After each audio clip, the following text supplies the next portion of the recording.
l'intelligence artificielle et transition numérique. Aussi, on a pour cette journée 4 sessions qui nous restent. On va commencer les travaux par la 6e session, dont le modérateur Timothy Morris.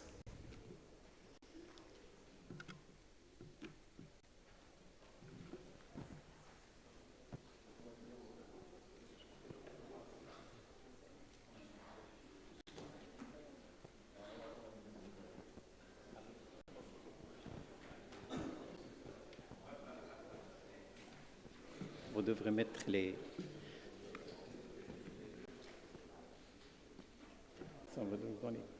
السادة الحضور، يعني قبل بداية أشغال هذا اللقاء يحضر معنا السيد وزير من الدولة الشقيقة ليبيا، سيتفضل بإلقاء كلمة وبعدها ننطلق مباشرة في أشغال هذا اليوم مع الدور الجلسة السادسة حول الاقتصاد الرقمي الإفريقي الآفاق الصناعية. فليتفضل الآن السيد الوزير مشكورا.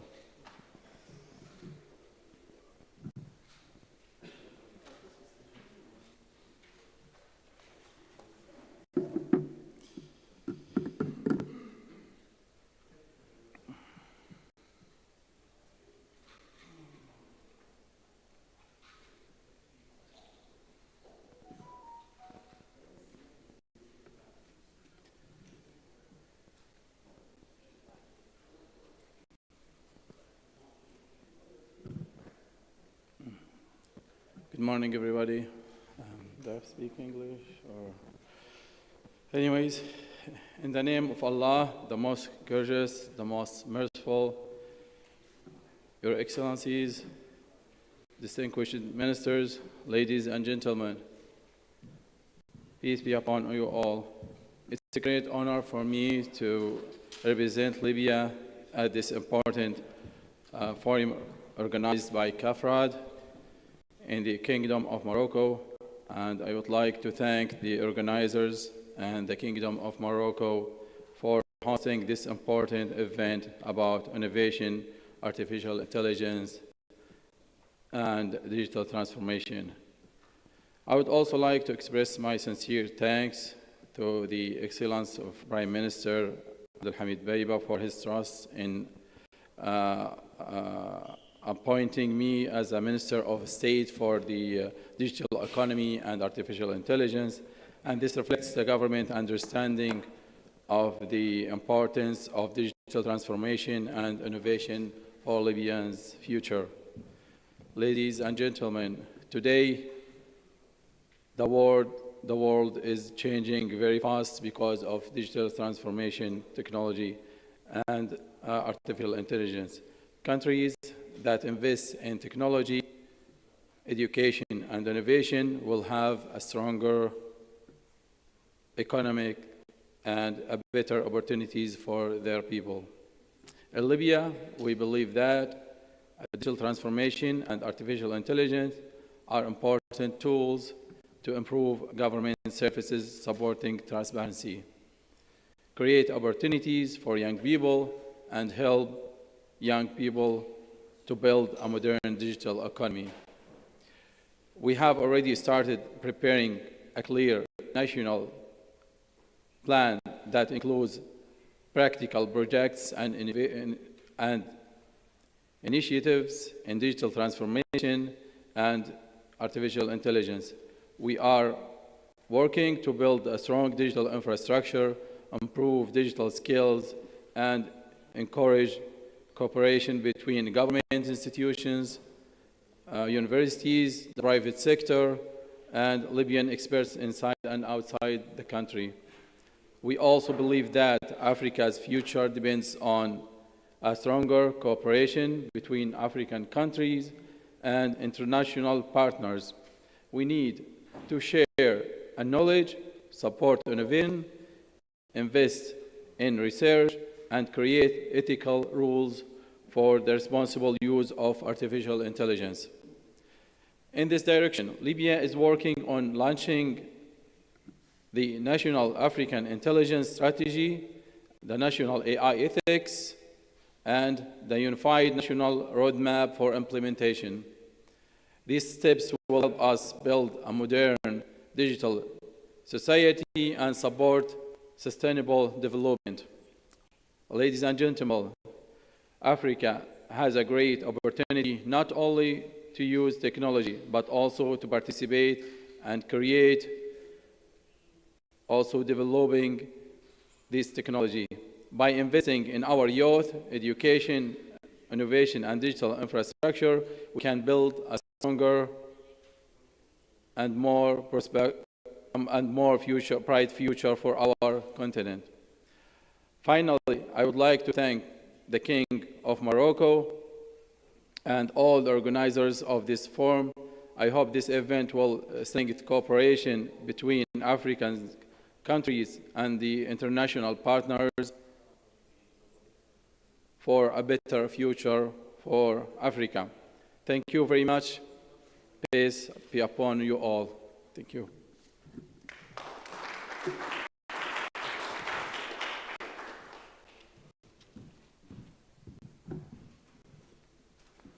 Vous pouvez prendre une photo ensemble pour que les autres viennent prendre la parole. Ah, est-ce que son Excellence a un mot? À vous. Allez, à vous l'honneur, Monsieur le Directeur Général. Après, vous faites une photo de famille, descendez pour que les autres... Ok, merci. Merci, Monsieur le modérateur. Je voudrais souhaiter la bienvenue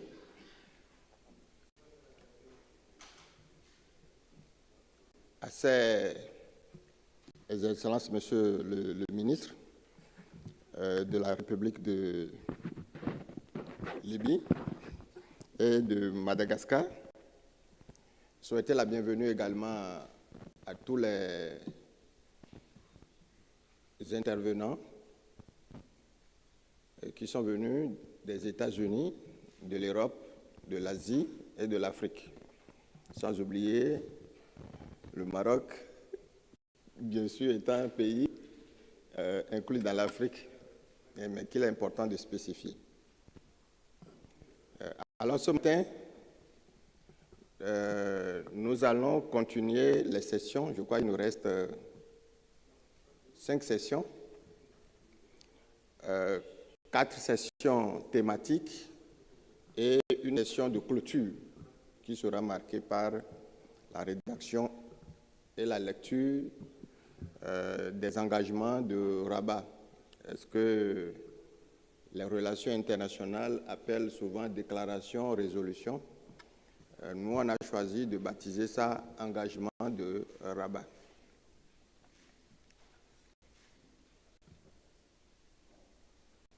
Dans cette perspective, je voudrais exhorter les uns et les autres à plus d'assiduité comme on a fait hier.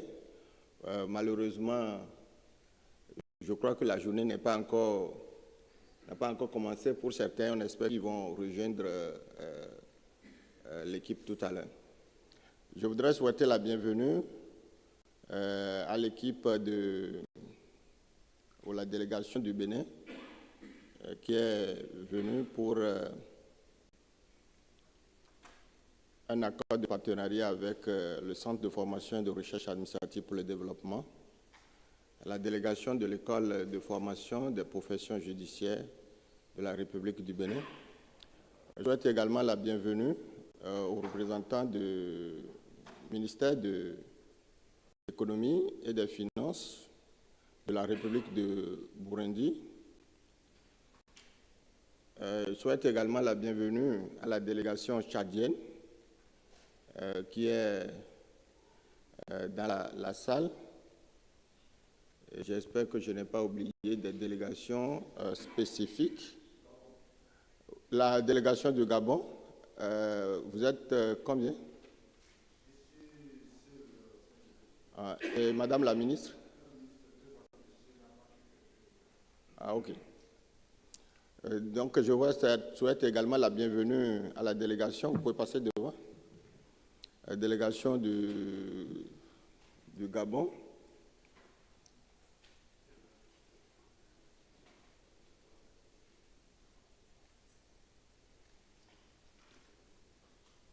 Donc, je crois que tout est en ordre et on peut démarrer les sessions. Et à l'issue de cette session, on fera, ou je ferai une synthèse de ce que nous avons dit hier, parce que le plus important pour nous, c'est que nous puissions partager, comme on l'a dit hier, une vision sur le numérique, les intelligences artificielles, la transition écologique et énergétique au niveau du continent africain. Cette vision à partager découle d'un certain nombre de phénomènes au niveau mondial. Et c'est la saisie intellectuelle de ces phénomènes, de ces transformations, au niveau des acteurs clés du continent africain qui nous permettra d'opérer la transformation que nous souhaitons en organisant ce colloque. Je voudrais le souligner, c'est un forum qui bénéficie de le haut patronage de Sa Majesté le roi Mohamed VI, que Dieu l'assiste et le protège, et qui, comme je l'ai dit hier, il n'est pas assez de le répéter, puisque la répétition, c'est là de l'enseignement, qui a une distinction pour le CAFRAD depuis sa création en 1962. C'est la première fois que le CAFRAD bénéficie de la distinction royale pour une activité autonome, je l'ai dit dans mon discours introductif hier. Donc, ce n'est pas un forum comme tant d'autres forums qu'on organise un peu partout sur les questions de l'IA, mais c'est un forum qui découle d'une distinction du CAFRAD depuis que j'ai pris mes fonctions à la tête de l'organisation intergouvernementale africaine. Toute la communauté africaine, toute la communauté marocaine est très honorée par cette distinction. Et à ma modeste personne, je ne peux qu'en tirer toute une fierté. Parce que étant le métronome ou l'architecte de tout ça. Donc c'est important de le souligner pour dire que nous sommes dans une dynamique qui est portée par Sa Majesté et les recommandations que nous lirons ce soir sera marquée, sera déposée à Sa Majesté pour un suivi plus approprié. Il s'agira d'une feuille de route, bien sûr, qui va impliquer tous les pays africains dans le prolongement de ce que toutes les organisations internationales et régionales font en Afrique. Il s'agira de mettre un peu de coordination dans toutes les interventions de gauche à droite pour que l'Afrique ait une visibilité sur les questions du numérique et des IA. Dans une perspective, on l'a dit hier également, holistique et intégrée. Il ne s'agit plus de continuer avec le saucissonnement, l'éclatement, l'émiettement, le décloisonnement, mais de développer une approche holistique, cloisonnée de toutes ces questions-là. Et l'Afrique va être la pionnière sur cette question de l'approche intégrée. Donc voilà un peu la synthèse, le contexte dans lequel nous nous situons dans cette salle. Je fais un clin d'œil à nos partenaires américains pour dire que nous sommes disposés à un partage de projets structurants et non à un partage de l'aide au développement. Et c'est le sens de notre partenariat avec vous depuis le mois de juillet 2025. Docteur Blay, je vous dis félicitations et la journée est à vous aujourd'hui, j'espère bien. Merci.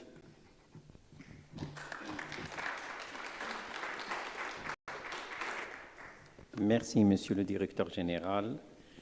Maintenant, on va passer à trois sessions pour cette matinée. On a la session de l'économie numérique africaine et ses perspectives industrielles. La 7e session, ça sera sur coopération internationale vers des partenariats efficaces entre l'Afrique et le reste du monde. Et la troisième session pour cette matinée, ça sera sur l'expérience nationale pionnière, leçons apprises. Maintenant, vous pouvez passer pour prendre une photo de famille et que nos intervenants pour la 6e session auront l'occasion de prendre la parole.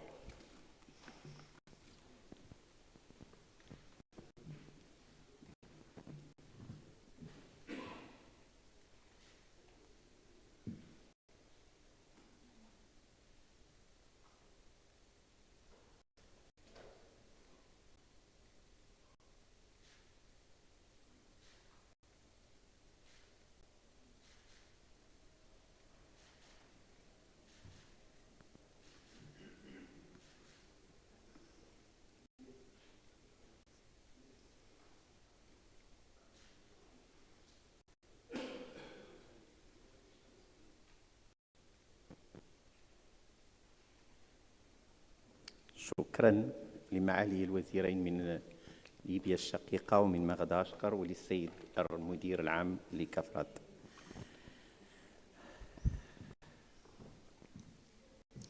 Pour le moment, j'appelle Monsieur Timothy Morris.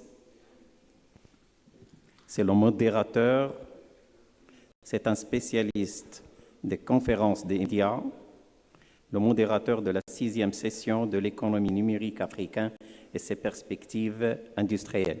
Bonjour, monsieur. Merci. Vous pouvez prendre la parole et après on va. You want me to introduce the panelists?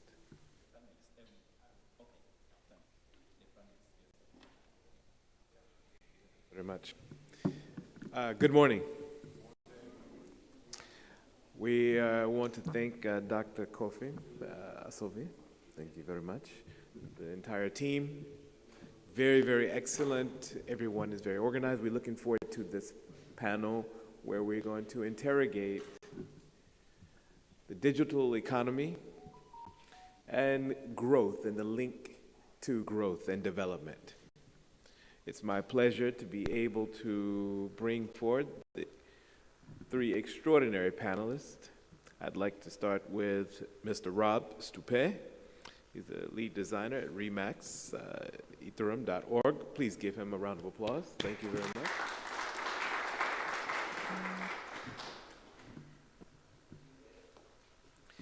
And it gives me a great privilege to also welcome Dr. Samir Hamouche. He's also a consultant at Centric. Please give him a big round of applause as well. Thank you.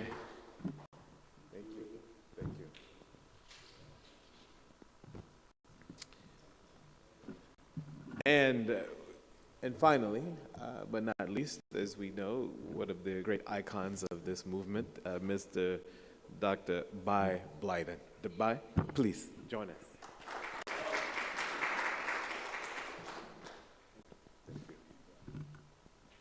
We're excited to be having this panel. Please have a seat. We're looking forward to your engagement. We are grateful for your participation. We will begin now. Rob, are you starting first? All right. We would like to cue Mr. Rob's presentation. He will be up first. Rob, over to you.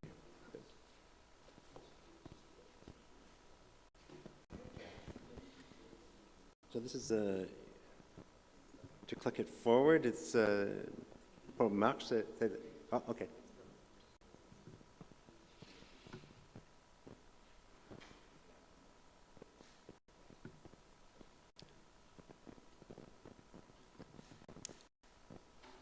Well, I work at Remix, and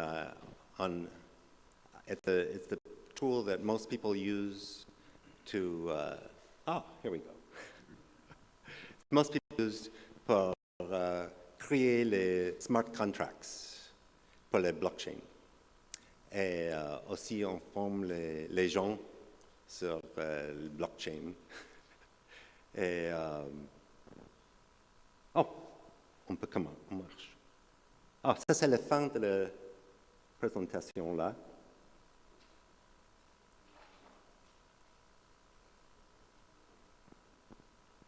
Oh, c'est là. OK.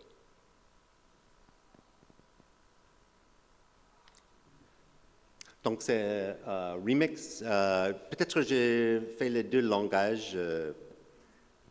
OK. So Remix is where people come to explore blockchain development. And we do a lot of workforce training as well. And we're a nonprofit and a for-profit company. One part's in Germany, one part's in America. Oops, and now, oh, it's this way, okay. So, soon, je vais faire un stage pour 1500 personnes sur blockchain. Mais je commençais avec les sujets ici. Data set management, supply chain tracking, and parametric insurance.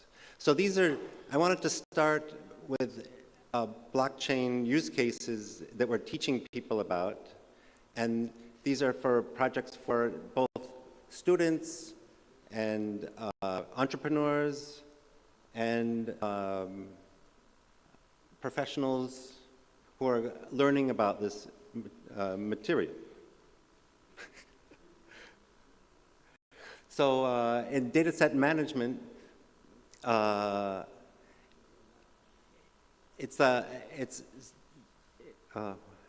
so, for example, in data set management, if a farmer has a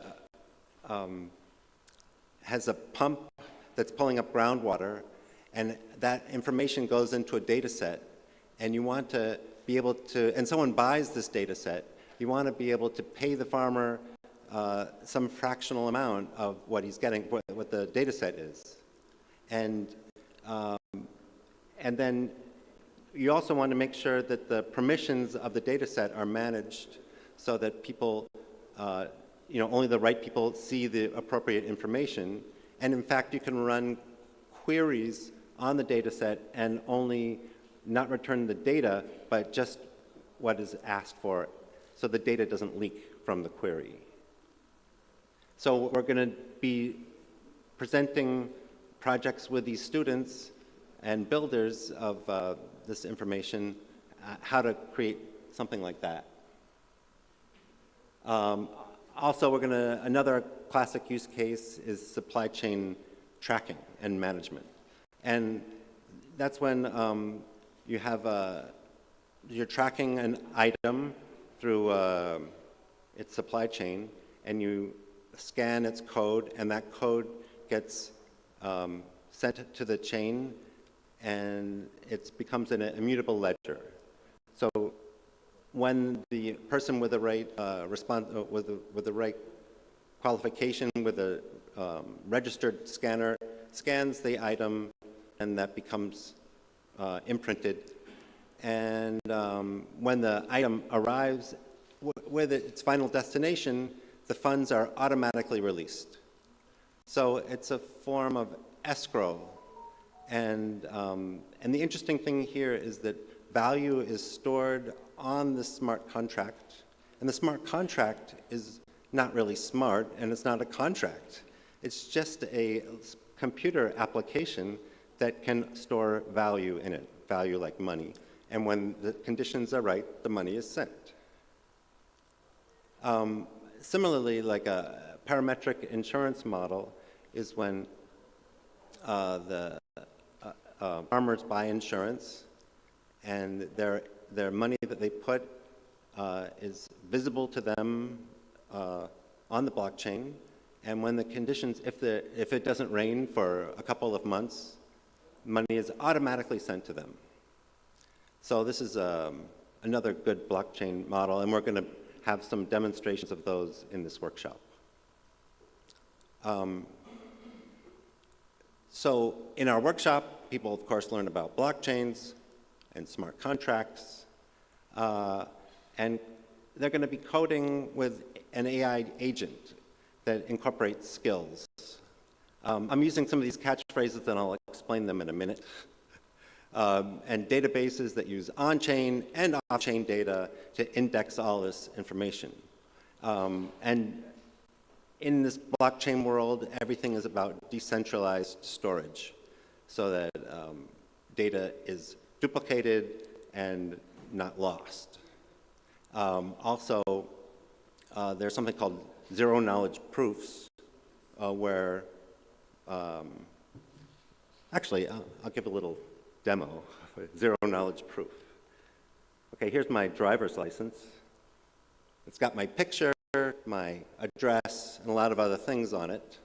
But if I just want to prove that I'm over, say, 25, someone could look at my face, but maybe they need some more official documentation, but I don't want to show them anything except that I'm over 25. With a zero-knowledge proof, I can I can give them a certain proof, which is like a long string of numbers, and they put it into the system, and that will prove that I, by my government ID, if that's the system, says that I am over 25 years old.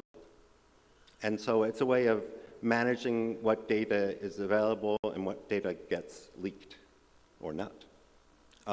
So here's some more terms. So a blockchain is really just a kind of like a big spreadsheet. And it's just duplicated all over the place. The Ethereum blockchain has, I don't know how many thousands of nodes. Nodes are each computer that has a copy of the chain on it. And as I said before, a smart contract is just an application on the chain. And in this world of blockchain, we always call it Web 3, because Web 2 is about kind of corporate ownership of your data, your pictures or your emails or whatever. The corporations are making money off your, Google is making money off your emails. But Web 3 is about user ownership of your information. And the ownership is stored on blockchains. Oops, did it go? Did I do it twice? And the key of these blockchains are public-private keys. The interesting thing here is that when you have a private key, so I know my private key, and when I sign a transaction, what gets published is that my public key. And if my public key is attached to a name, someone could see, like, Robert Stupé as is the signer, but only if that's registered correctly, only Robert Stupé would be visible, and they would never see, and only me with that long private key could reveal that name. And then AI skills are another interesting topic. It's how artificial intelligence can be, you can give AI models the procedural knowledge. So you can have jurisdiction knowledge, like what are the healthcare regulations in a particular jurisdiction, and the AI will follow the procedures of that of that skill. So it's a it gives the AI more structure to return correct information. And soon there's going to be agentic economies. Agents are going to be seeking other agents to do tasks. And some agents are going to charge fees, and these agents need to be registered somewhere, and you want to pick an agent that has a good reputation. And so the reputations are going to be stored, and there's going to be a blockchain component of storing the reputation, because you can't, monkey with the reputation. And also, you're going to need guardrails. People need guardrails that the agents don't spend all their money. So Oh, and this thing called X402 is a new standard used for agent-to-agent payments, and it can handle micropayments. So being able to handle very small transactions should open up new economies, as well as the automation of the payments, and agents that have a wallet with them that they can spend money on your behalf. Ici, l'autre utilisation pour les blockchains, ça c'est le public records and transparency in decision making, because what gets published on the blockchain is public, and it can be expressly made public. Similarly, because you can have carbon trading on the chain, because it's a good way to make trades both like public, but also translations from one commodity to another. And it's also interesting for use of Internet of Things. So you could have pump data, for example, and on this pump on this system, and the pump's information gets saved to the chain as well. And similarly, it's the same principle of microgrids as well. Certain controls, distributed controls. And Remix itself is a tool that supports contract development. It's got a lot of plugins. There's no setup required. We have a web and a desktop app. Now, it's interesting, too, the desktop app works when there's no internet or when the internet is flaky, so that people can work when there's no internet, and when it comes back on, they can continue their work when they can connect to the other systems. And there's MCP skills and MCP, which is just ways for the AI to connect with other APIs to get more information. And all this kind of tooling is helpful because the Web3 ecosystem is getting more and more diverse. You guys there? Anybody there? And it's just a lot of new information coming at us all the time that we have to keep track of or keep up to date with, or at least have our AI agent be able to manage it for us. Hello? And it's also a very visual tool, and that's why people come to us to start with. And so people who are developers can use it. People who are not technical can also begin to understand how the system and the ecosystem here fits together. It's a well-used tool. We have about 400,000 monthly users and 5,600 deployments to public networks every day. And our usage is growing, and our usage in Africa is really exploding. And it's true with the entire Web3 ecosystem is really interested in Africa. And because we know that's where the growth is happening, that's where the young developers are, and they have such energy and desire to enter this new economy. And so it's a very exciting time. Also, currently in our worldwide usage, Nigeria is in the top, 8 or so of our community. And indeed, we have 3 people on our team, the Remix team, who are Nigerian living there. And we do workshops all over Africa. It's a well-used tool by all the major Web3 educators. And Soundboard is our arm that does the education and outreach and advocacy for this industry. let's connect. Thank you.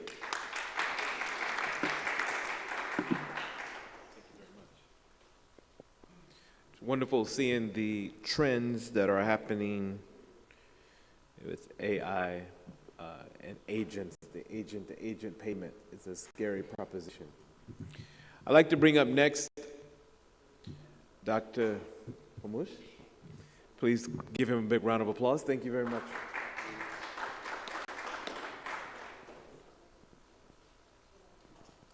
Are you guys going to load?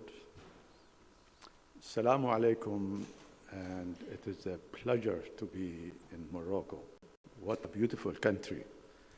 I really enjoy being around the city, the coastal area. It is very lovely.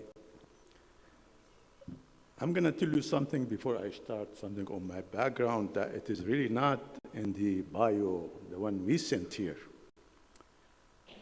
I've been working in the universities for maybe 30 years, and I had the chances to go to teach in Qatar, Kuwait, UAE. I've been into many places. I did teaching there, and I dealt with the students. And I was really fortunate that I have many big research programs with the US government that I included students in the work. I focus fully on students' work development.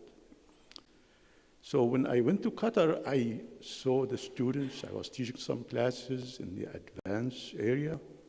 And easy for me to identify the students who really want to be innovative, want to work. So I decided to bring one student from Qatar to do his PhD work. Guy, he is my teacher right now.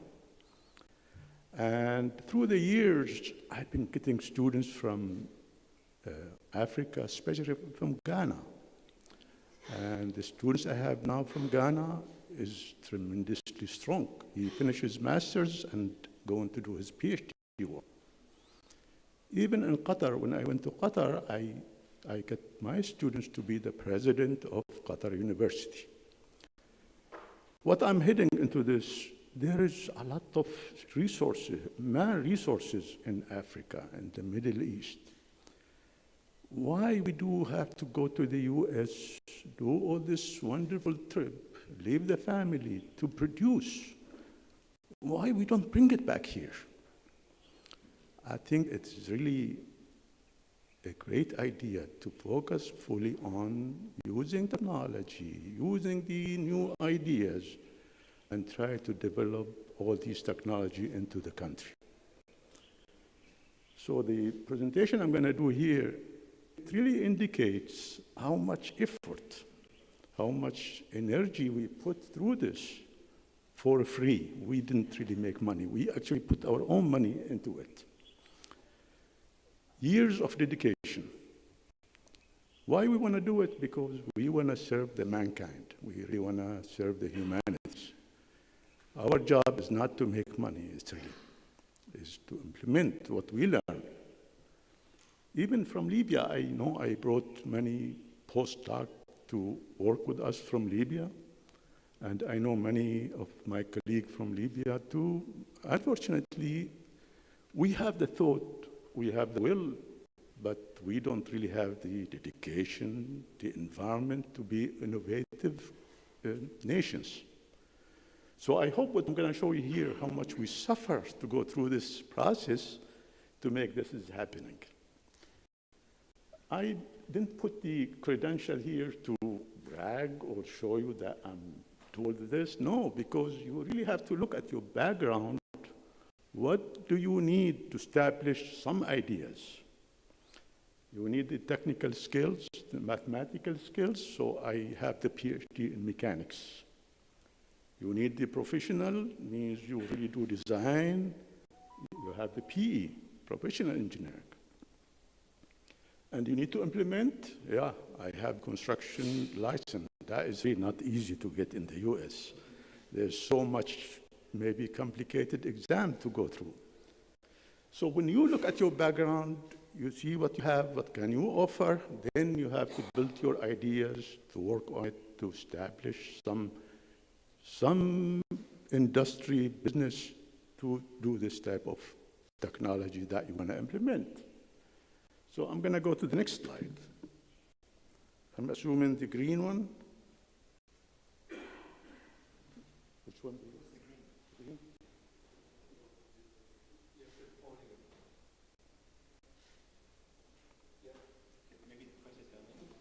Oh, yeah.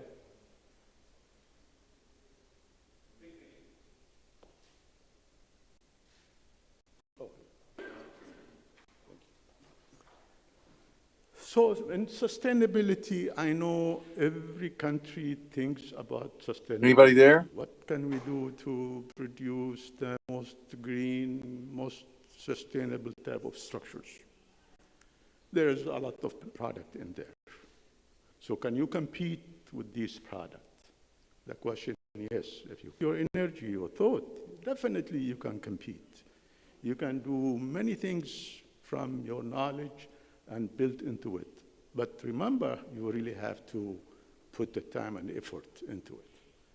So we came up with an idea that how can we use bamboo to produce a new idea to do homes in a way that you can rely on sustainability into it. So initially what we say, we're going to do a board. We call it the Infinity Board. The name Infinity means it has infinite number of advantages. You have so many advantages in there. I'm going to show you later why it is Infinity Board. So to do the board, I'm going to later on talk about the board, how do we make it and fabricate that board. But we know that board has to have so many advantages. We know for a fact. Then we say, okay, if we use that board, that's going to really do a good miracle things for us. Can we add to it to make it structural panels that it is already insulated? Then we did the idea of insulating these panels to make it part of a structure.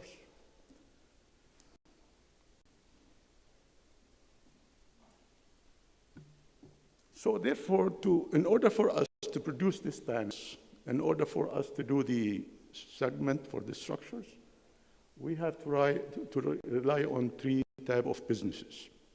The first one, we call it the agribusiness. And the second one is to make the panel and to make the board. And the last one is how to make this is like a factory. And in the factory, you produce the home that you want to do. So to do the first one, the board, centric focus on the cultivation of the product. Cultivation means we have to develop the seeds. We worked so hard to identify the seeds that it's going to give us the best product and the best roots and grass. Once we did the seed, we planted it, and then we have to harvest. We harvested some of the product, and then we have to do step number 3 to transfer the bamboo into fibers.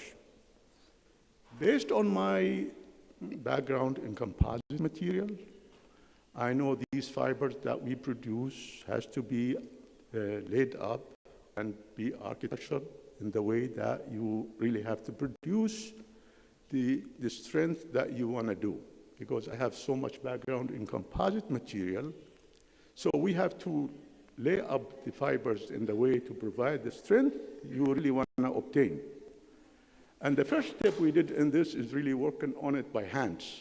So we have to rely on our hands, how to lay it up, do some mathematical model, compare the strength versus the model that we developed, until we discover there's something called AI. Can the AI do this for us? So we collected data to develop a machine learning tools to make AI do the fabrication, lay up my fibers to make the best board ever. So we said, okay, now we are successful in doing the boards. Can we take that board to the next step? we did step number 2. We created that sections that it has the strength, it has the insulation, and we say this is going to be part of a structure. Whether that structure is going to be a primary structure made fully of bamboo, or we can integrate these panels we developed to be integrated with other type of structures, concrete, steel, or wood structures. The benefit here, one, energy efficiencies, that we really can get it from the board. 2, we have major benefit here, is the lightweight. If I'm designing structures 4-story, 10-story, but I am having it lightweight, that give me better performance than a structure made all fully of concrete, then I'm really reducing the amount of these reinforcement steel into my structures. So that is really going to work multi-phased. Not only the good board, but overall, it really provides the lightweight in my structures in case you have seismic forces that are going to be less and less investment in the rebars. So we say that's going to be really great things. Then for step number 3, okay, now we know how to do board, we know how to do panels. Can we put that in a factory to have these elements put together to make home segments? I want to take it from being only one element, structural element, make it a factory. And to do the factory, you have to rely on something we call it advanced manufacturing. And I was fortunate also to work in advanced manufacturing. I worked for the Department of Energy for 8 years, tried to develop advanced manufacturing for the Department of Energy. So we take whatever we know, then I say, okay, can we add AI to the advanced manufacturing machine to produce the things we want to do? Because when we want to do fabrication of such structures like that, first, you have to design it. When you design it, you know the architectural side of it. So we put it there as architectural panel. I have to transfer the architectural design into production drawing. The production drawing means I'm telling the machine, you have to understand these panel has to be designed this way. Like exactly what we do in pre-stressed concrete or precast concrete. So we divided it into that aspect. We take it to the factory, then the factories will cut and make these panels as if it is part of the architectural design I want to do. We put the wires in it, we put everything in it, and then we say, okay, if I'm able to do this, well, this slide really should be the other way. But anyway, so what we say here, if I'm using it this way, I'm relying on a fully sustainable structure, sustainable building.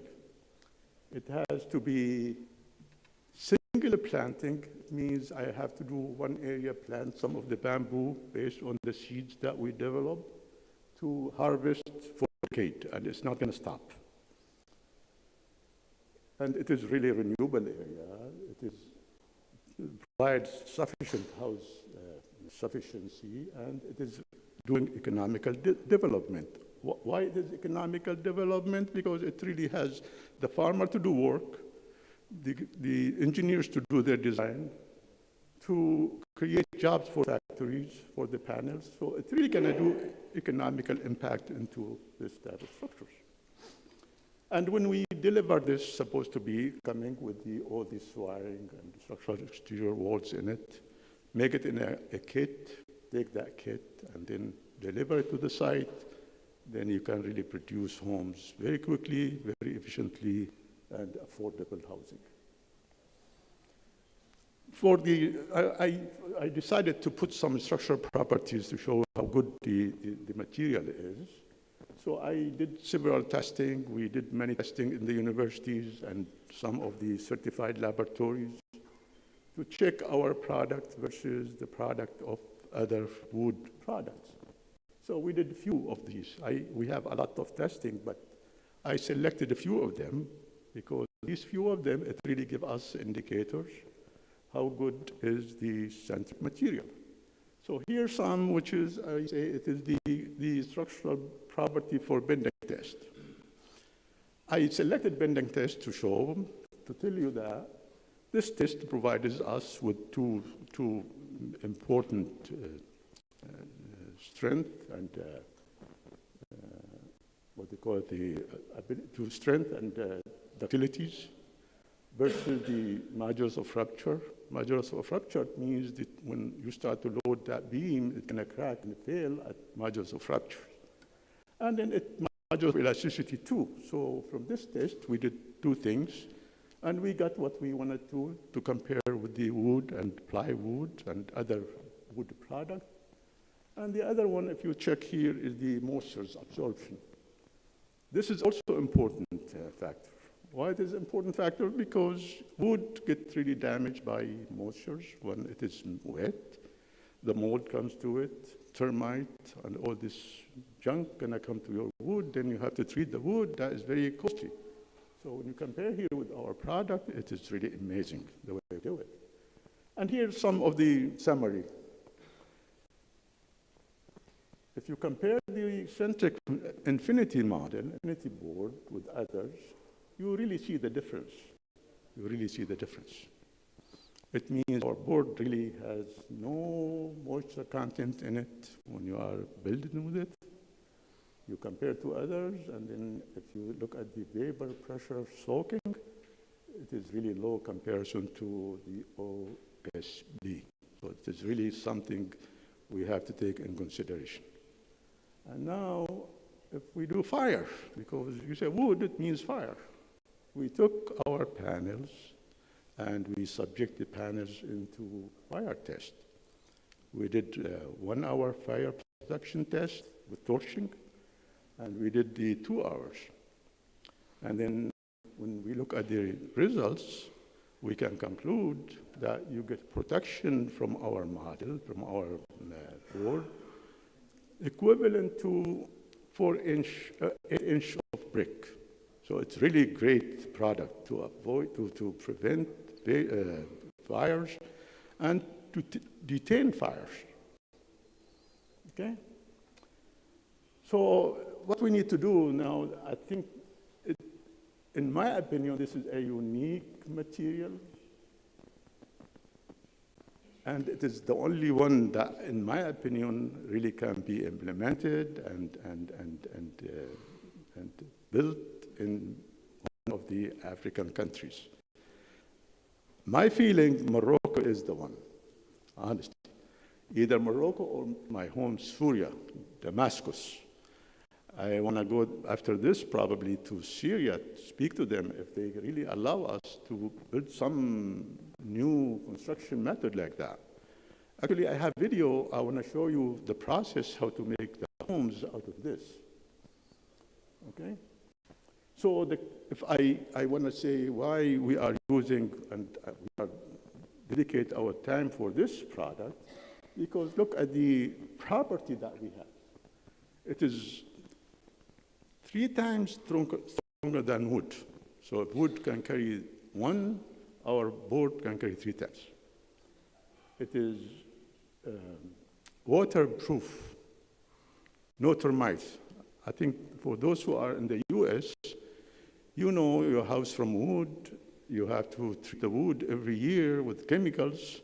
It makes your life it is at risk. But here, you don't have to worry that. It's fire-resistant material and completely green, so you don't have to cut trees or anything like that. And this is one of the projects that we do in Malaysia. That's going to be multi-stories. You know, we did a lot of analysis to see how many stories you can line up with the bamboo by itself. So when we say here we can do 6-story building, it means fully bamboo story building. But if you want to do concrete steel structures, you really have to have the skeleton to be steel and structural. Concrete, you can go very high-rise building. But that is purely bamboo up to 6-story buildings. We did all the analysis and the design. We did the the moment-resistant connection, when you have bamboo fully, then you really can easily say, based on my analysis and design, we really can go for 6-story buildings. Okay?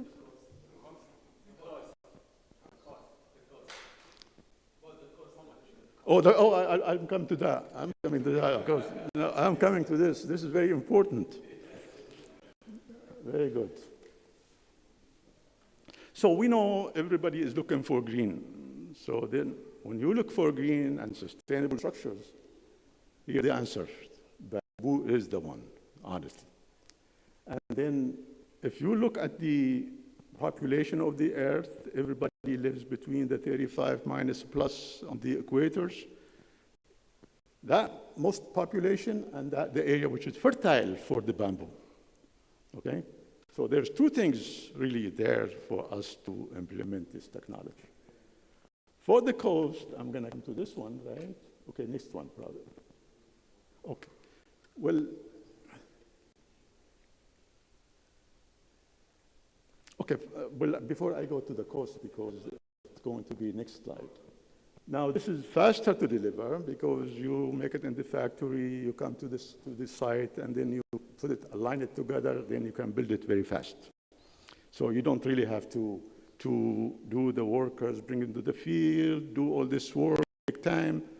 So that is big cut in the cost. So the fast you do, and it is factory, it is going to cut the cost tremendously. It is sustainable, lower cost from the original one. So that means there's something there. The cost is going to be extremely less.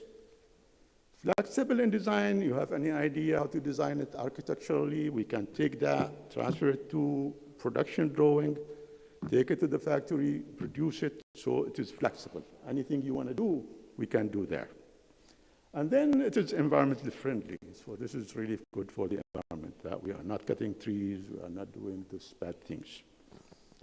Okay, and then I'm going to show you the video, then we talk about the cost. Can you put that videos, my friend, if you can?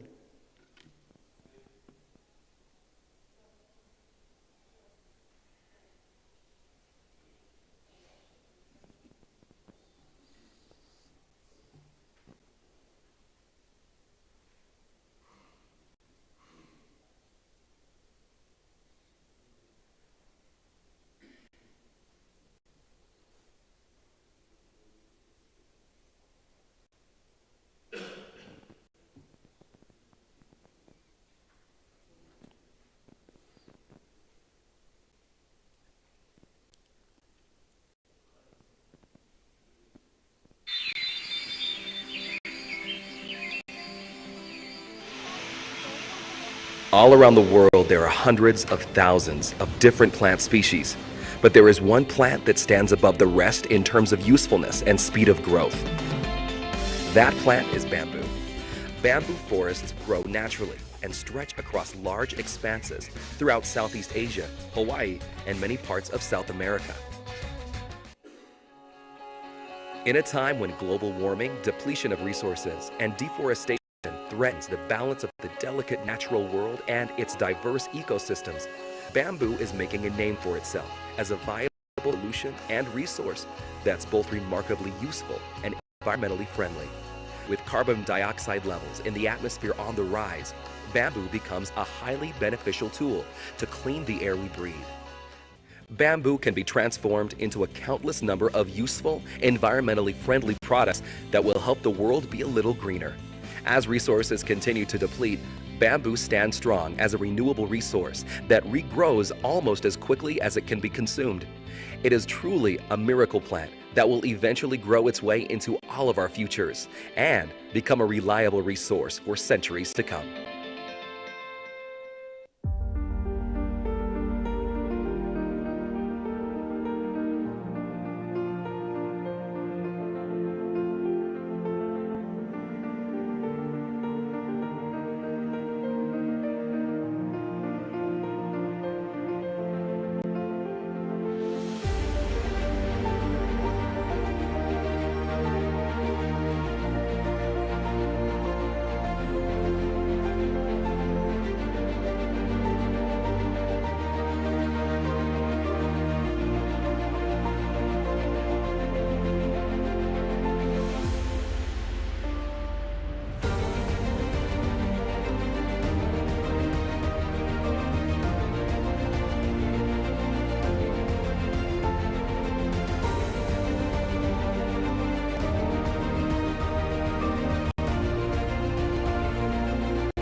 I want to do a house for myself from this. It's really something amazing. Let's talk about the cost. This is really integrated type of design built. It's not like you import the fibers from somewhere, the panel from other places. If you do it that way, it's going to be costly. Anybody The there? purpose of this is to help mankind. You Hello? have to produce the fibers. You have to train the farmers how to produce the bamboo. You have to have the machinery to do AI, to do the architectures of the fibers the way you want it. You have to have the factory to use advanced manufacturing to produce the panel and put everything together. If you have all these integrated technology, the cost here will be 50% of actual structures, guarantee. But if you wanted to get something from there, from here to put it together, this is not going to be an option for us. So it has to be integrated. And it's the good things, you really have to engage جامعات. جامعات لازم تكون فيها. لأن when we started, we really don't know too much about AI. But when the science came up with the AI, we collect many data. We did machine learning tools to be able to fabricate and lay up the fibers to produce the best things. So you always have to look for new ideas. And the new ideas, no one can really get that innovation but the students. Because once you train the students, they really You got to big time. And they become better than you. get these people talking The to me students right who I now. have now from Ghana, honestly, when I need something, I ask him to do, and he does better than I do. So it has to be integrated with the environment, with the university, and so on. And thank you.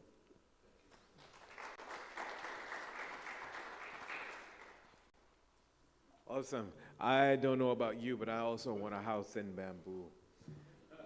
Thank you very much. We have just 5 more minutes. If you could put Mr. Blyden's, Dr. Blyden's slides up. He's got one slide, so he's going to come and speak to this slide, and then we'll move to the next panel. Are you guys doing well? Are you good? Awesome. Please welcome Dr. Blyden.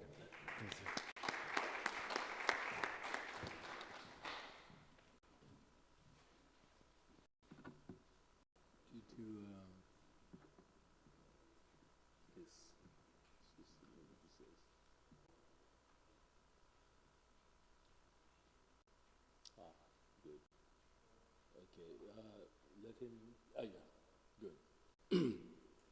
Thank you. This is going to be quick, but basically, this is a model that I've actually been working on since 2004. And what we're looking at here is, how did you say you pointed to the, okay. Now that we're in the age of AI, and as one of these Google executives used the terminology that AI is the new electricity, and electricity is used for everything. So, and what is the most important component of the whole AI transform? Data.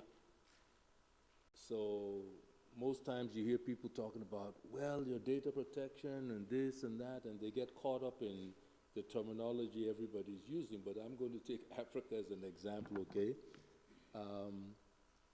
They say, well, you don't even have electricity, how are you talking about data and stuff? And they completely miss the fact that there is no continent that has data like Africa, none. Africa is the ultimate data set. And my background is in power engineering, electricity production, and I've worked on all the different power plant types and power systems. I've worked on 29 nuclear plants, number of gas turbine projects, hydroelectricity, solar, and on and on. And in this course of my career, it's now over 40 plus years, I recognize that there is no other industry that has the amount of mathematics, physics, chemistry, material science like the energy industry. So what you're looking at in this model, I'll just explain very briefly. You see where they say the EPRI Roadmap Initiative? It's a study that's being started in 1993 and supported by over 400 institutions from around the world, where they're studying the world's electrical systems and progress through the year 2050. And I looked at that, and because I'm a subject matter expert in that, I'm saying, you know, this is where we need to be focused or aligned with. So this is part of an attempt to convince African countries, particularly at the level of the AU, that we need to be along with those other people in that to assess how we fix electrical problems, develop them, and so forth. So that is what you see where it says, you see the box in the middle, and the WAPP, SAPP, NAPP, that's the West African Power Pool, South African Power Pool, North African Power Pool, East African. In other words, all the initiatives that exist now within those territories, we're putting them all in one box. I call it a reactor, but that's another subject. And essentially, I create this, call it a data loop, if you will. That's the objective. The SECI model at the top comes from Japan. And they have this philosophy that's also tied in with an American gentleman named Deming. You'll hear a little bit more about Deming today when Mike Masters is going to be doing his presentation. He was actually one of his students. But basically, Deming was rejected by the United States with his philosophies on manufacturing, and the Japanese adopted him, and you see what happened to Japan. So, and the focus there is like in a company, they say everybody from the janitor to the CEO has value. They've got some information inside of them. And it depends on how they are integrated and communicate is where knowledge comes from. It creates knowledge. So I'm borrowing a little bit of that. The dynamic parameter, that is something that I came up with in 92, 91, 92. I'll talk about that at the end. When you see AVU, that's the African Virtual University, since we're now in the digital space with digital twins and so forth. Then you've got the AAU, the Association of African Universities. And then you have all these initiatives that AU wants to do, NEPAD. So I created this focus area as a data set where we're going to mine to build the AI data sets. That's the idea, that there is enough physics, everything you need is within that industry. And right now you have executives like Sergey Brin, for example, of Google. He says, we're no longer talking about bytes. We're talking about atoms and molecules. That's where the science is going. And with quantum physics and everything else. So this is a massive opportunity to kickstart our AI industry and go beyond. So let's go to the next slide. Oh, I have the thing here. Is that the green? Oh, voila. So to simplify what I'm trying to say here, and this was something I came up with. I actually presented it at a conference in Paris in 2018 for the first time, but I think that was for the first slide you saw. This second slide, I was speaking to some students in Kenya, Dr. Robin Podmore and I, I came up with this. I don't even have the latest one. Anyway, it doesn't matter. It's been upgraded slightly. So essentially what I'm saying is, since we're dealing with an African context, you can clearly see Africans. Then in between, that's everybody else from around the world. So there's plenty of partnership opportunities. And you go into this engine, and I guarantee you're going to come out like one of these guys you see on the other side. Elon Musk, Lonnie Johnson, Jeff Bezos, and the Wakanda crew from Black Panther, okay? As a matter of fact, as far as I'm concerned, the Pan-Africanism of today needs to be Wakanda. You know what I mean? That's the opportunity we're sitting on top of. And this is what this represents. Unfortunately, we have one of the live icons here, Lonnie Johnson. That's who that is. And he's sitting right here with us. So give him a round of applause, please. You know, right. So that's what this represents, that this whole thing is part of that transformative process. So CAFRAD, you have that opportunity to be the knowledge engine application, all right? So consider this the launch of that going forward, all right? Thank you very much. Okay.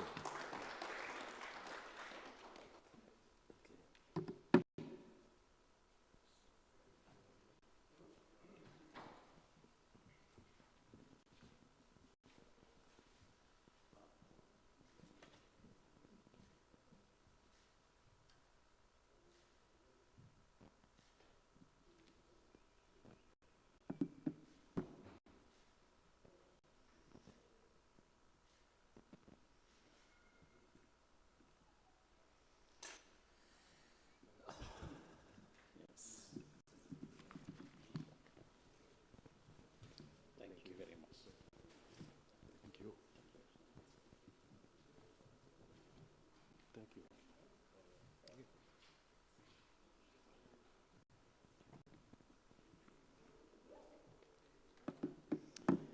Chers invités, chers participants, maintenant nous allons passer à la session 7 sous le thème de coopération internationale vers des partenariats efficaces entre l'Afrique et le reste du monde. J'appelle Monsieur Keith Moore, President and of KDM and Associate LAC Business Development Government Affairs and Public Relations firm.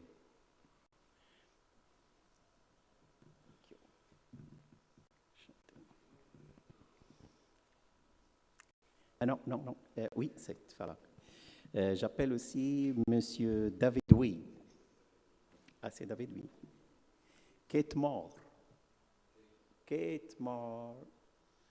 Bon, ah, c'est le modérateur. OK. J'appelle aussi Marc Master, non, il n'est pas avec nous, c'est Vision Conférence.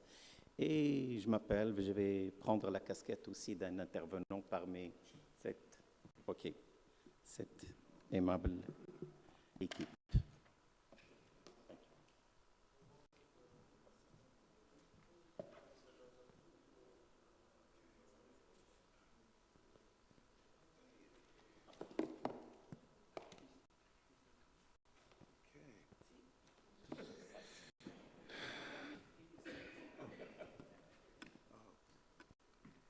C'est Marc. No. Non? He's on the video. In video? Yeah. Il sera avec nous? He's in video. We're doing the script. And he's Scott. Ah, t'es sûr? OK. Thanks.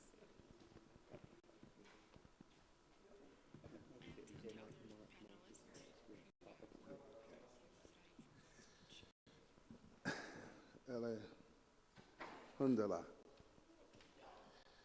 To His Majesty, may God assist him. To the Excellency, who's here yesterday, and Dr. Kofi. It is my humble pleasure to bring you greetings from America for all other leaders from the CAFRAD organization. My name is Keith Moore. We intended to talk about what we're here for today. And we're here to build partnerships like never before in Africa and with Africa. I believe there might be a video, but as their production may be getting that in place, let me introduce my esteemed panel after this video. Thank you.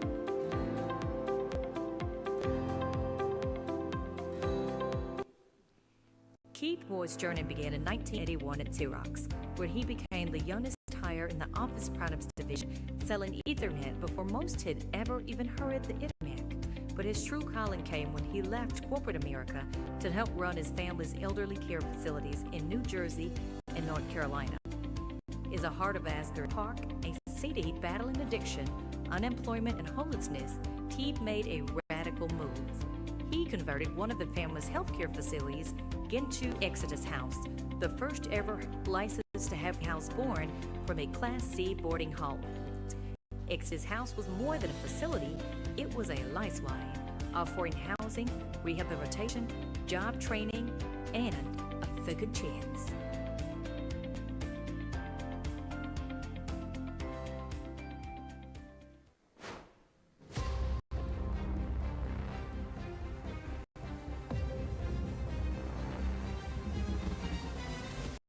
In the shadow of the Capitol, where policy meets purpose, stands a man whose mission is economic equity, not as a slogan, but as a relentless, lived pursuit. For over 2 decades, Keith D. Moore has been at the front lines of federal policy, procurement, and public empowerment, building bridges where red tape once stood.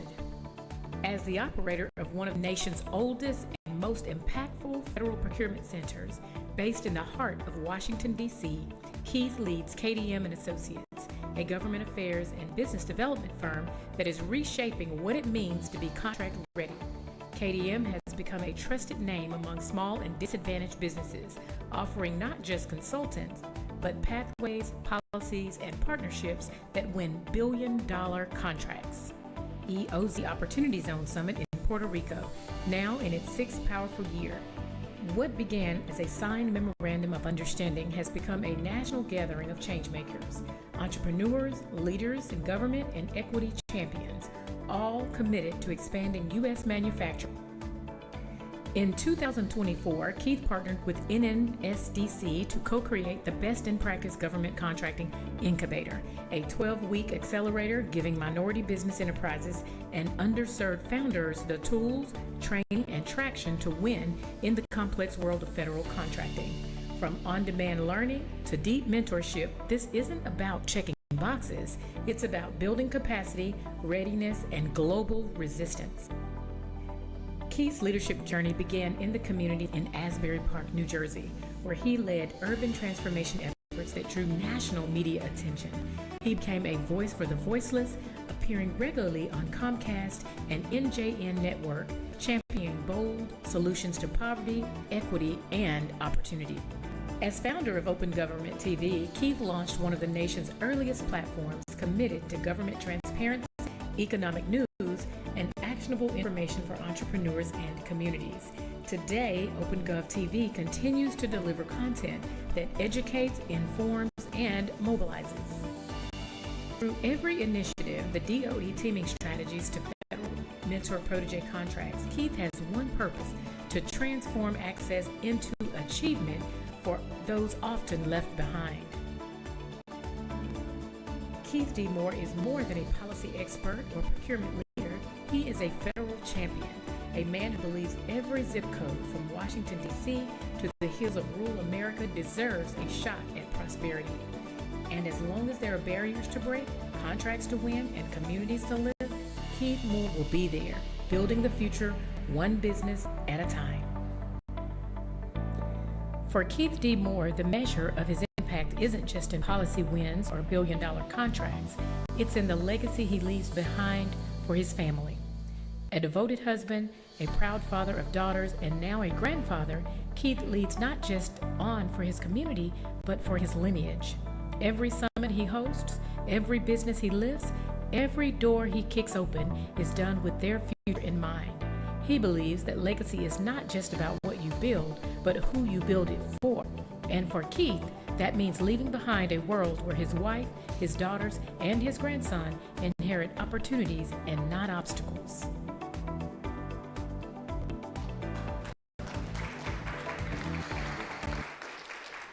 Thank you. Alhamdulillah. So today, we are going to build partnerships because we are partners. We're here together. We have a short period of time. We leave on Thursday. We want to get it all done. And we're serious. And thank you, Dr. Blyden, for your vision. One there? Right? Your commitment to the continent, your family's legacy, and the future which starts now. Today you're going to hear from not only from New England to Washington, D.C., to my newest best friend in the palace, newest doctor as well, in this room. Little about me, you've just heard, but it's never about me. It really is all about the mission, and that's why we call the mission in the United States What Works. We founded an Innovation in Agriculture and Energy Opportunity Zone Summit that started now 8 years ago. Opportunity Zones is part of the administration that allowed, as every administration advances policy, like Morocco advances policy based upon what the people's needs are. And we're here humbly and thankfully to talk about how we together globally between America and Africa can build a bridge like never before. And on this bridge, there will be prosperity, health, education, a transformation of skill sets thanks to technology. And it's because of technology we can equalize and, I believe, free communities, countries, and continents like Africa from the bondages that has held us back. Success is before us. I am your MC for this session, and I'm going to first introduce by name and their background just a little bit because they can expound upon that. I want this to be a conversation. David Way, my friend from the U.S., with the CEO of U.S. Solargy, is more than just solar. More than just solar, and you're going to hear about from healthcare, but mostly what I've heard is advanced manufacturing and innovation combined. Newest to my knowledge, but my history of appreciation for the Kennedy, Mr. Scott Kennedy, from the New England area of Boston at MIT. What's so important about this conversation is where our workforce development, our young people are going to come from to advance AI and the application in various sectors. It could be no better of a location than our dependency on colleges and universities. So also, we want to introduce Mark Masters. You heard Bai talk about Demings. Well, Mark, if you're with us, you're going to hear a little bit more about why we're so excited about being here to build the partnership. Production crew, hopefully, yes, we have Mr. Mark Masters.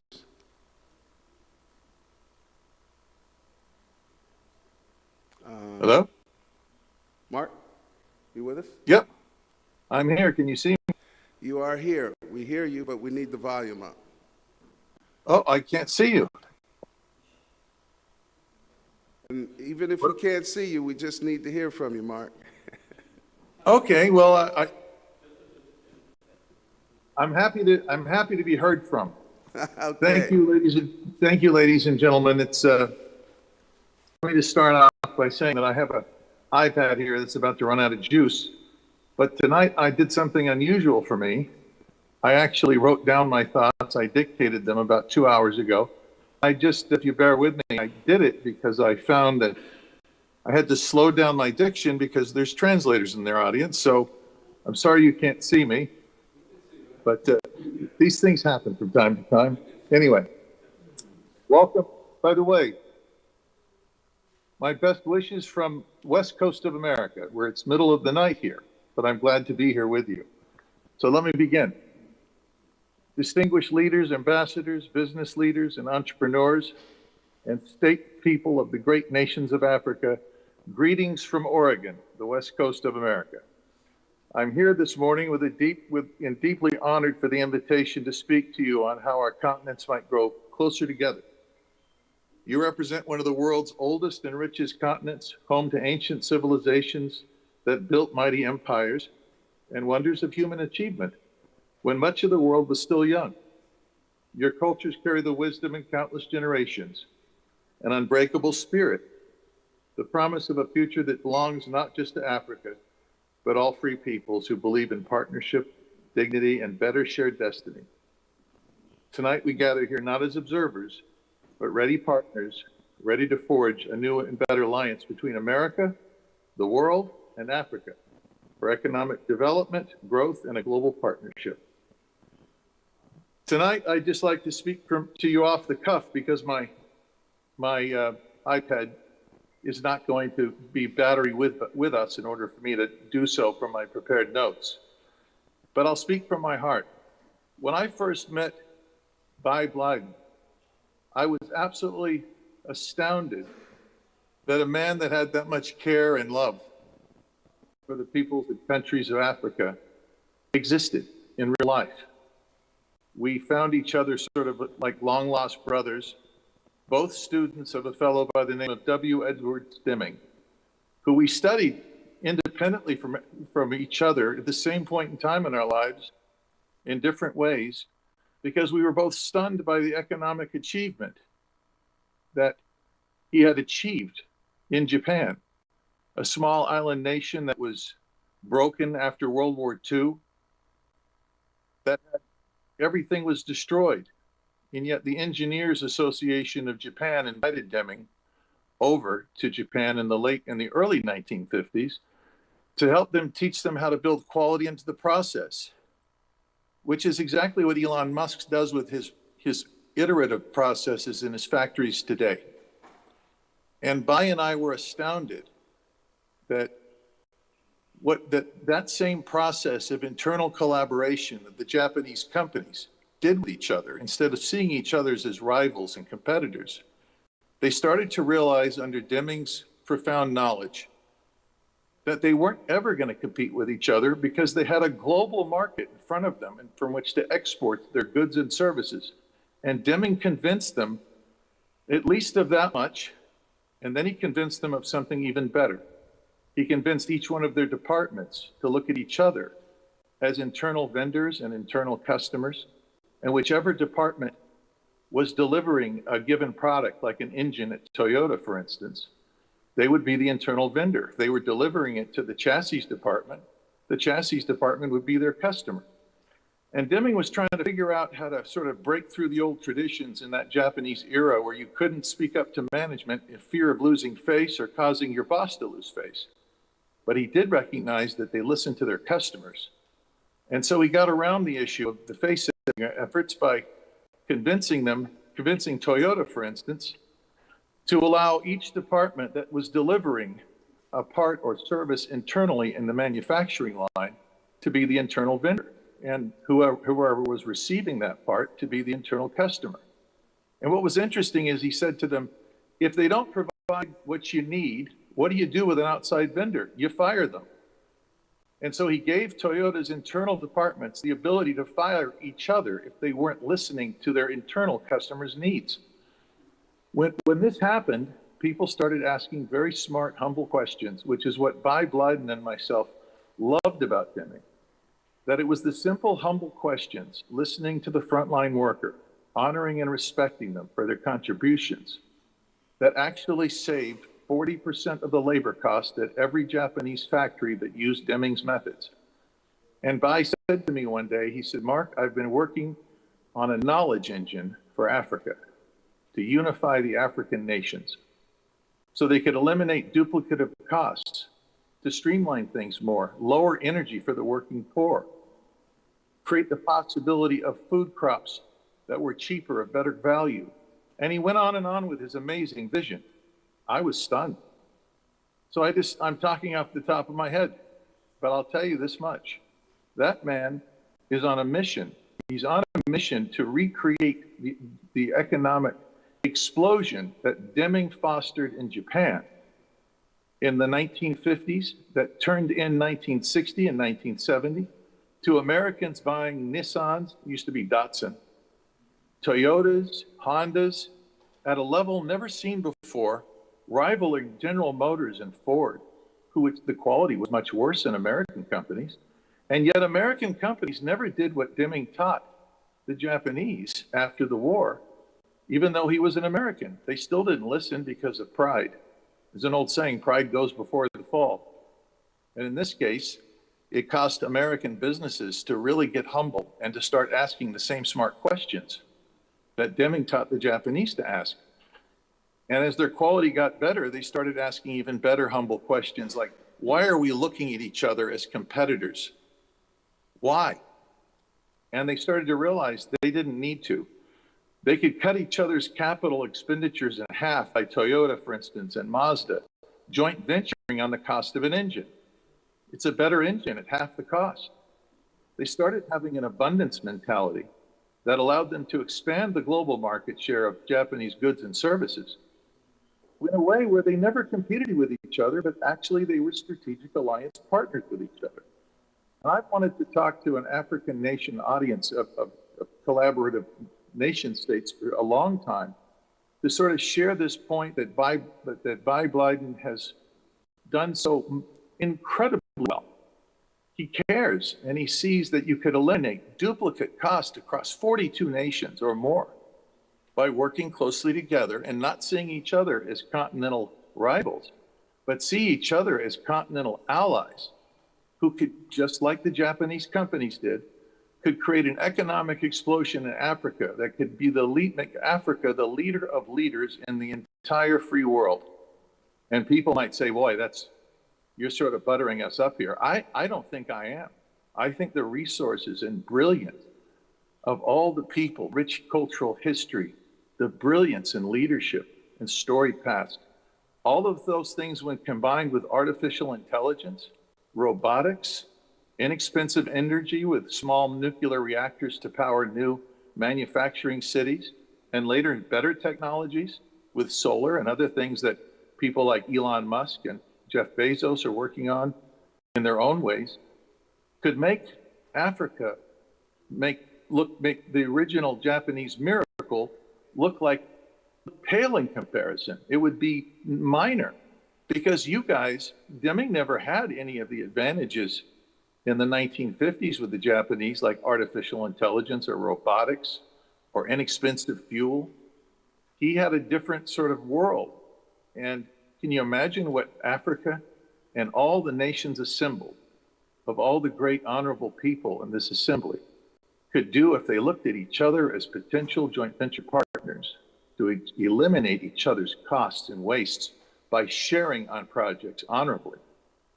And to do all that, the African nations, one of the greatest continents in the world, could be further empowered by a strategic alliance with the West, who have learned their lessons of stupid arrogance and bad thinking from the past.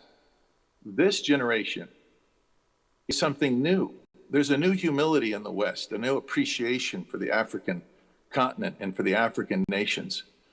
Sort of an awareness, which is something, if you're in religious terms, is akin to repentance. When I say repentance, it means there's an actual Greek word for repentance. It's not so biblical as you think. The Greek word means to have a new mind beyond your normal thinking that is more reflective and thoughtful.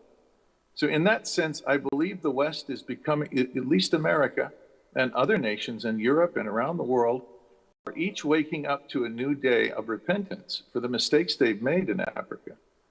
And they, in a sense, with forgiveness and with an understanding and compassion and open-mindedness to a new generation, I believe that by Biden working strategically with the 42 nations before us, and Keith Moore as the bridge to all of the manufacturing giants and entrepreneurs, small and big, across the United States, with access to capital, technology, all the goodwill that exists with humility.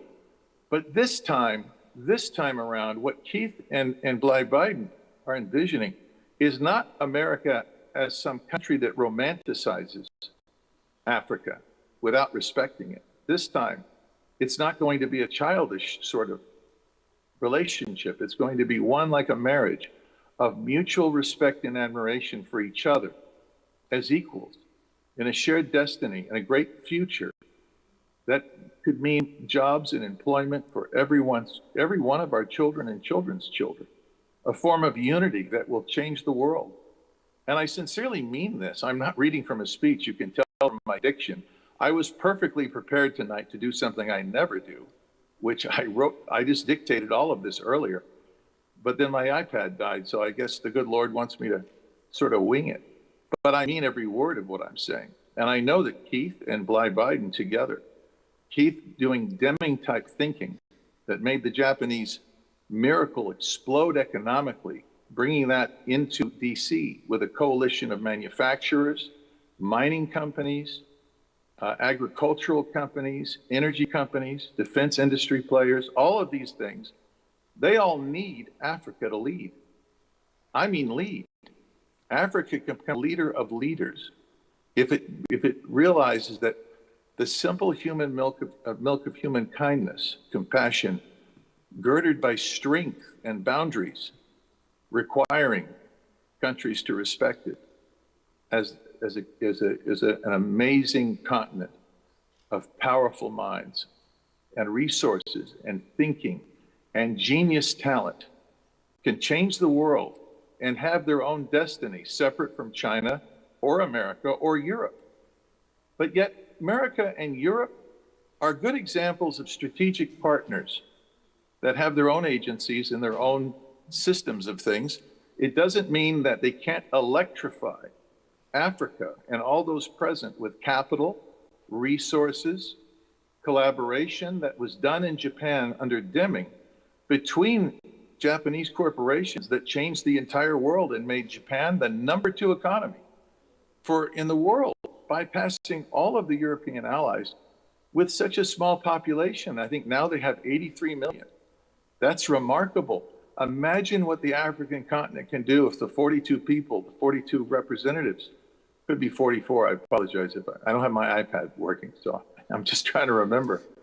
But I was so impressed with what I was doing with his background of shared energy systems, the unique things he's doing with artificial intelligence, the mentor programs that he has, and the same with Keith in America. They're two peas in a pod. And I just want to encourage you all to go up and meet them, thank them for having the vision and the courage to make a difference. Because I look forward to a world where the African continent is a leader of leaders. And I mean that because it matters for our children and our children's children and the children of America, my children. And I want to say that I just want to encourage everyone here in attendance to think about and learn more about Dr. Deming. You'll see his methods best illustrated by the works of Elon Musk in the fast iterations he does, how he eliminated something like 6,000 parts by creating just larger injection mold systems for the chassis of Teslas. But people say, he would just ask the question, why do you have to assemble all these parts? Why can't you inject them in one giant aluminum mold? And nobody ever asked that question before. So he went out and bought the biggest aluminum molds in the world and tried it, and it worked. I think the same thing is possible in Africa because there's less restraint on the mind. There's more freedom of thought in Africa, I would argue, than maybe anywhere in the world, because there's such an urgency to take advantage of the transition that quantum computing is going to bring to us as quickly as 18 months from now. Think about this. We're going to have a situation soon where quantum computing is going to advance material sciences 100 years by 2030. Keith Moore. So, in closing, I just want to thank Bly Blyden and Keith and everyone assembled, this honorable assembly, for hearing me out. My name is Mark Masters, and I'm honored to be of service in creating those connections with Keith and Bly Blyden. Thank you. Keith, did you have any questions? Alhamdulillah. Mark, thank you so much. It is my pleasure to bring to the floor and his presentation another innovator from the States and a friend who's very much so a friend of not only innovation but manufacturing and ideas and the application of those ideas in various sectors that are so important. And I want to say, ladies and gentlemen, we are here to not only create a partnership, but an ecosystem that creates the partnership's stability, its scalability, and its strength. Its strength, which then leads to power. And we are the people who represent that power. So, David Way, I'm not going to read your long bio because I'm going to give you a couple more minutes to say not only who you are, but what you do and what you focus on. Glad to have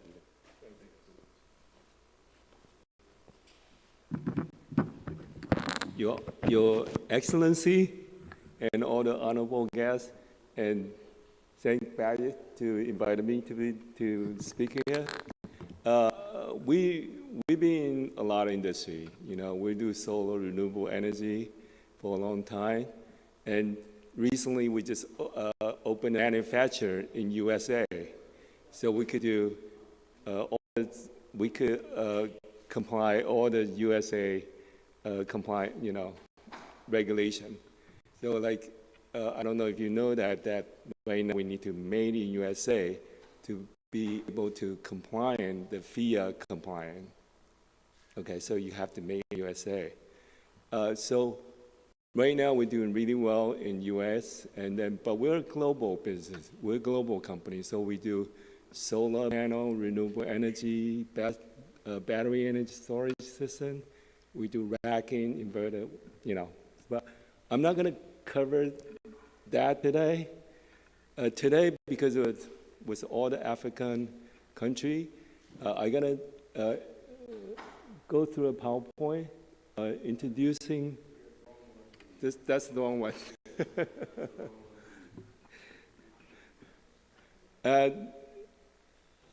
Because we do a lot of businesses. Right now, we're also in healthcare, medical, and right now we do AI data center, AI software. Right now we have something called AI facial health diagnostic project, and we're pretty much building the global platform. That's our goal right now, and we escalate our level to not just business level, we escalate it to the government level. So right now we're in India, not to say we're in China, Taiwan. We're in India. This PowerPoint was, we're invited by Dominican Republic to recover their economic, okay, because we cover a lot of stuff. And we actually, our direction